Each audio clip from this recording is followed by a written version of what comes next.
Pido ayuda económica de una manera insistente, urgente. Ayúdenme. Que Dios nos conceda lo que pretendemos, tener la obra de apostolado principal de las religiosas, que son preparar vocaciones sacerdotales para el seminario, para el sacerdocio. Y sigo invitando a las muchachas de 11 a 17 años, anímense, ingresen a esta congregación, comuníquense con nosotros. Amados hermanos, quiero tocar 2 puntos en relación con el sínodo de la sinodalidad que comenzó antier, y pues a todos los comentarios que se han hecho al respecto. Y es un sínodo que quiere recoger el sentir de los fieles. Está bien, eso debe ser el buen pastor. Conoce a sus ovejas y sus ovejas lo conocen a él. Es decir, hay una comunicación. El buen pastor ve los problemas que puedan existir. Es su oficio. La palabra episcopo, obispo, significa inspector, supervisor, vigilante. El Evangelio nos habla de eso. El buen siervo, el siervo bueno y fiel, vigila, no se duerme. Y entonces los sínodos a lo largo de la historia de la Iglesia han sido de los inspectores. Nunca se habla de un sínodo de sacerdotes, no, o un sínodo de diáconos, o un sínodo de los fieles. No, son siempre de los inspectores, de los supervisores, de los episcopos, de los obispos. Sínodos provinciales es el señor arzobispo con las diócesis sufragáneas. Ese es el sínodo más normal. Y después vienen sínodos a un nivel más amplio, hasta llegar a los sínodos ecuménicos, o sea, generales, católicos, universales, que son los concilios ecuménicos. En realidad, la palabra sínodo y concilium son equivalentes en la Iglesia. Se puede decir el Concilio Vaticano I o el Sínodo Vaticano I, el Concilio Tridentino Ecuménico o el Sínodo Tridentino Ecuménico. En la literatura, cualquiera que pues conozca un poco la literatura de la ciencia sagrada, la literatura eclesiástica, va a ver que tengo razón. Sínodo y concilio es lo mismo, y es de obispos. Y esos obispos llevan en sí el conocimiento de los fieles, de las necesidades, de los peligros para la fe de los fieles. El sentir de los fieles se acumula, se concentra en el sentir de los inspectores, de los vigilantes, de los supervisores, de los obispos. Pero es lo que sienten, la sentencia de los fieles, no de los infieles. Infieles son los que no tienen fe, no de los pérfidos, en latín, en español suena muy fuerte, pero en latín no tanto, son aquellos que han roto la fe, no el sentir de los herejes que han renegado de alguna parte, de algún elemento de la fe. No es el sentir de los cismáticos que se han rebelado contra la autoridad legítima de la Iglesia. Mucho menos el sentir de los apóstatas que han renegado de Jesucristo, de la fe en Jesucristo. Entonces, cuando se habla de ir a las periferias, diríamos con el micrófono en la mano o la grabadora en la mano, a preguntar cuál es el sentir de los fieles, la frase misma nos está indicando lo que significa. El sentir de aquellos que tienen fe, fideles, significa los que tienen fe. Existe el nombre Fidel. Yo tuve un tío Fidel, hermano de mi madre. ¿Qué significa Fidel? El que tiene fe. ¿Cómo vamos a preguntarle al que no tiene fe, al que renegó de la fe, al que quebrantó la fe, al que traicionó la fe? Y yo, pues con tristeza, me di cuenta que en todas las diócesis, aquí también en nuestra arquidiócesis, se llamó, se convocó en vistas a este sínodo, en especial a los que abandonaron la fe, a los que no tienen fe, a los que quebraron la fe, a los que se separaron de la fe, a los que renegaron de la fe. Y las conclusiones, los resultados, lo que de allí sale, pues es eso. El sentir, la sentencia, el sentido de los que no tienen fe. Y no puede ser el sensus fidelium. El derecho canónico, la tradición eclesiástica, nos habla qué cosa es el sensus fidelium,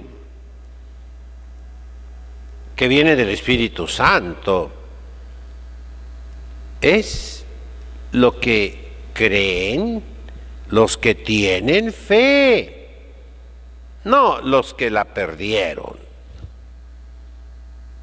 Y pues yo tengo fe, mi comunidad tiene fe, mis fieles tienen fe.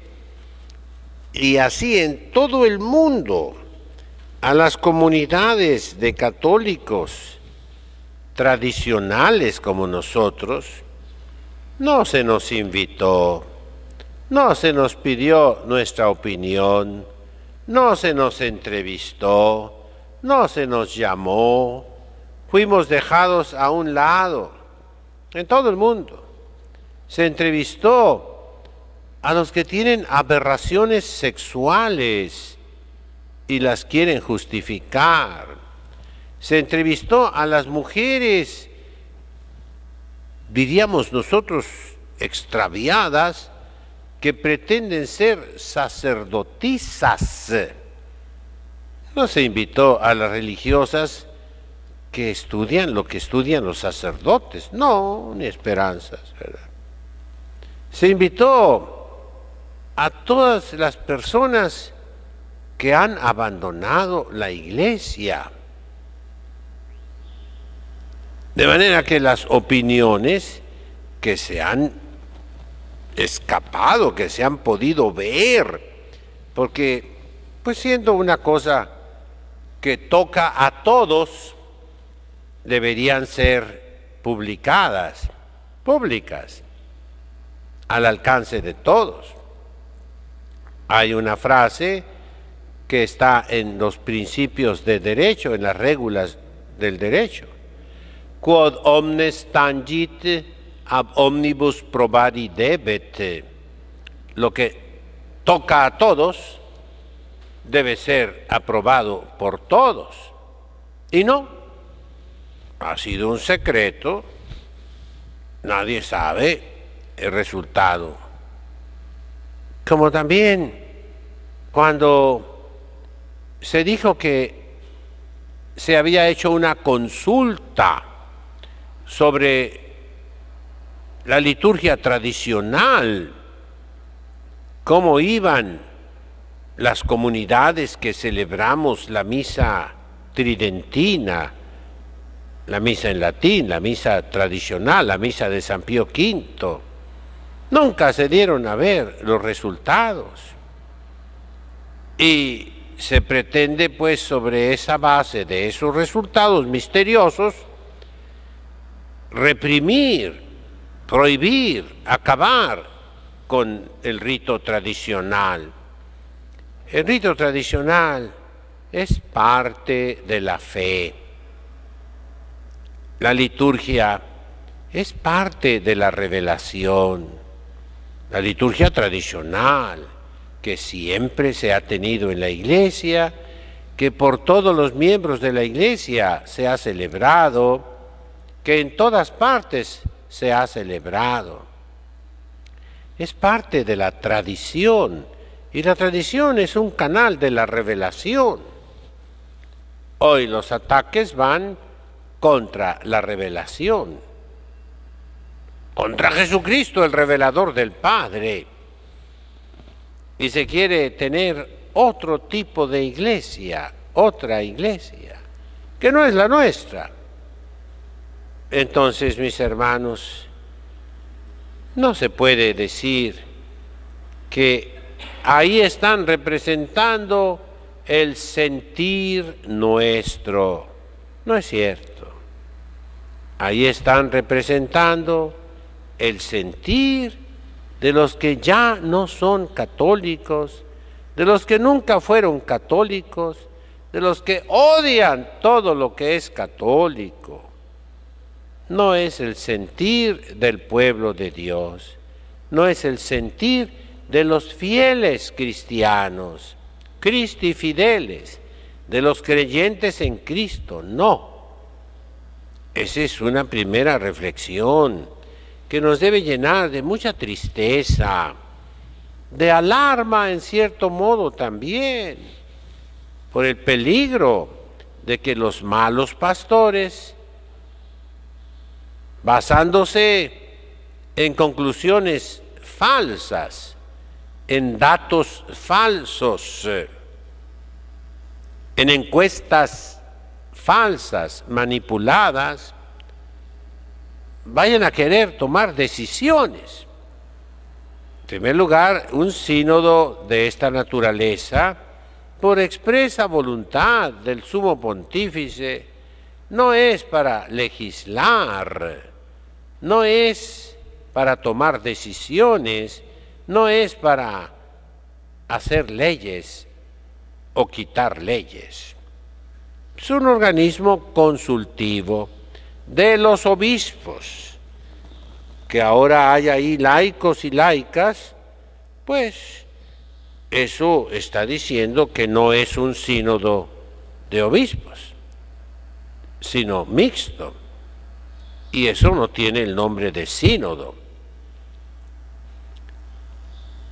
Un segundo punto, muy importante, mis hermanos, la gracia de Dios.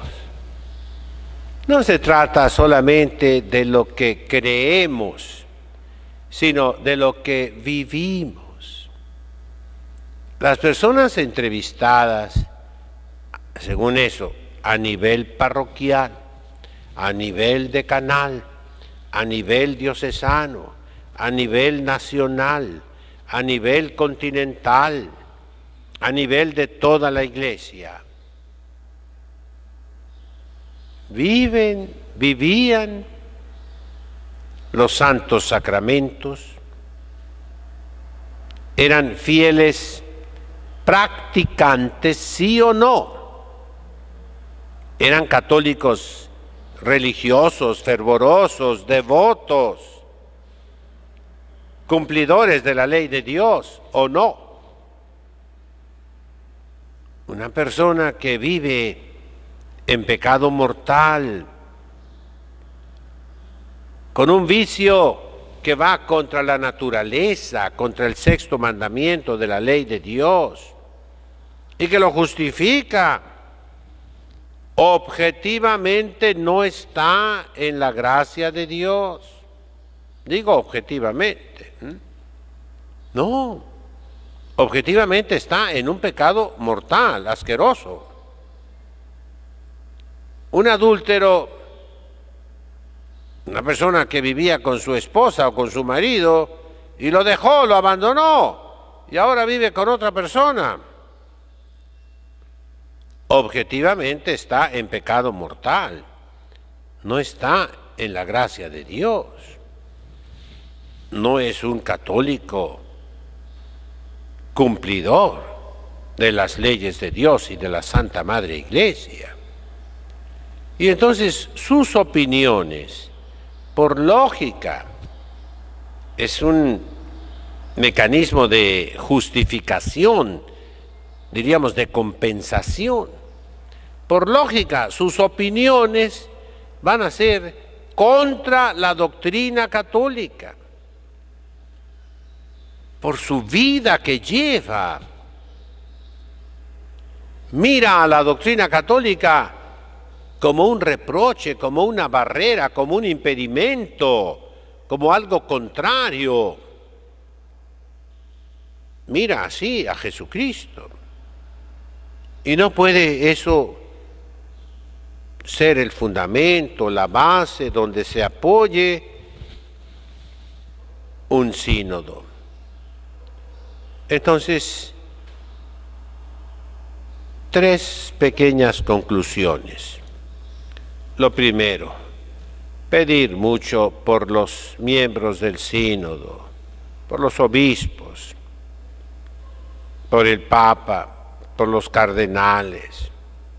Muchos de ellos son compañeros míos, los conocí allá en Roma o en mis 32 años que anduve traduciéndoles a los obispos por todo el mundo. Rezar por ellos. Yo tengo compañeros míos, compañeros, en la famosa teología indigenista, que está de moda para el medio ambiente, resucitando el paganismo, maldiciendo la obra misionera de la Santa Madre Iglesia, sobre todo en América, denigrándola, apoyando la leyenda negra contra España, contra la Iglesia Católica. Segunda conclusión, ya les he dicho, aunque venga un ángel del cielo a predicarnos lo que es contrario, diametralmente opuesto a lo que hemos aprendido, no lo debemos escuchar, no lo debemos oír, no debemos hacerle caso, no. Y última conclusión, cualquier cosa que vaya contra la doctrina cristiana, credo, mandamientos, oraciones y sacramentos, no puede obligarnos. Si se pretende imponernos algo de ese género, de ese estilo, no tenemos ninguna obligación de obedecer. No no tienen autoridad, ni el Papa, para cambiar la doctrina de la Iglesia Católica, la revelación que la Iglesia custodia, guarda celosamente. Esas tres conclusiones nos deben tranquilizar un poco, pero esto es el fruto de nuestros pecados, de la falta de santidad, de que ya no se buscó la perfección en la Iglesia, de que los seminarios enseñan todo menos a ser santos, a ser perfectos. Se pretende formar pastores, líderes, cuando que lo primero que debe pretender un seminario es formar santos, según el corazón de Cristo, santos sacerdotes según tu corazón. Esa es la oración que hoy quiero rezar con ustedes aquí en la televisión. Oh Jesús, pastor eterno de las almas, dígnate mirar con ojos de misericordia a esta porción de tu Iglesia. Señor, gemimos en la orfandad, danos vocaciones, danos sacerdotes santos. Te lo pedimos por la Inmaculada Virgen María de Guadalupe, tu dulce y santa Madre. Oh Jesús, danos sacerdotes y religiosas según tu corazón. Según tu corazón, Señor, según tu corazón. En nombre del Padre, del Hijo, del Espíritu Santo. Amén.